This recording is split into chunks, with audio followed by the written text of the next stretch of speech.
एक बड़ी खबर मिल रही है। हेमंत सोरेन को सुप्रीम कोर्ट से झटका लगा है। कोर्ट ने अंतरिम जमानत देने से इनकार किया है।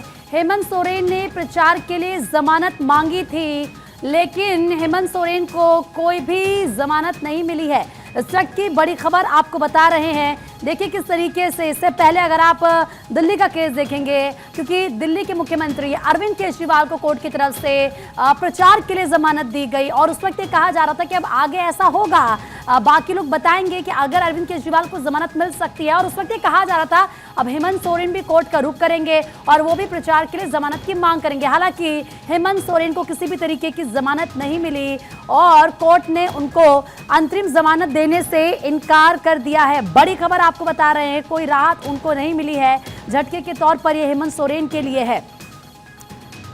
तो बड़ी खबर इस वक्त आपको बता रहे हैं, हेमंत सोरेन ये मान रहे होंगे कि शायद जैसे कि अरविंद केजरीवाल को जमानत मिली कोर्ट की तरफ से, उनको भी राहत मिलेगी, लेकिन ऐसा नहीं हुआ।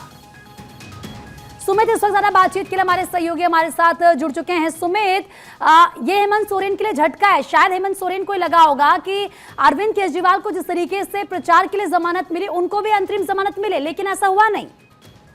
हाँ जी, बिल्कुल प्रीति, आपने सही कहा। और हेमंत सोरेन को एक बड़ा झटका सुप्रीम कोर्ट से लगा है, क्योंकि उन्होंने दो मांग सुप्रीम कोर्ट से उठाई थी। पहली ये कि उनकी जो गिरफ्तारी है वो गलत है, और दूसरा लोकसभा चुनाव के मद्देनजर उनकी रिहाई जो है वो तत्काल रिहा उन्हें किया जाए। लेकिन दोनों मांगों को सुप्रीम कोर्ट ने खारिज कर दिया है। सुप्रीम कोर्ट की ओर से राहत देने से इनकार करने के बाद हेमंत सोरेन ने अपनी याचिका वापस ले ली है। सुप्रीम कोर्ट ने चूंकि कहा है कि इस पूरे मामले में केजरीवाल का जो मामला है उससे हेमंत सोरेन का मामला अलग है, क्योंकि अपराध का जो संज्ञान है, यानी कि निचली अदालत ने चार्जशीट पर बाकायदा संज्ञान ले लिया है और उनकी जो नियमित जमानत है वो भी खारिज हो चुकी है निचली अदालत और हाई कोर्ट से। ऐसे में उनको राहत इस तर्ज पे नहीं दी जा सकती है और गिरफ्तारी को चुनौती देने का अब कोई आधार नहीं बचता है।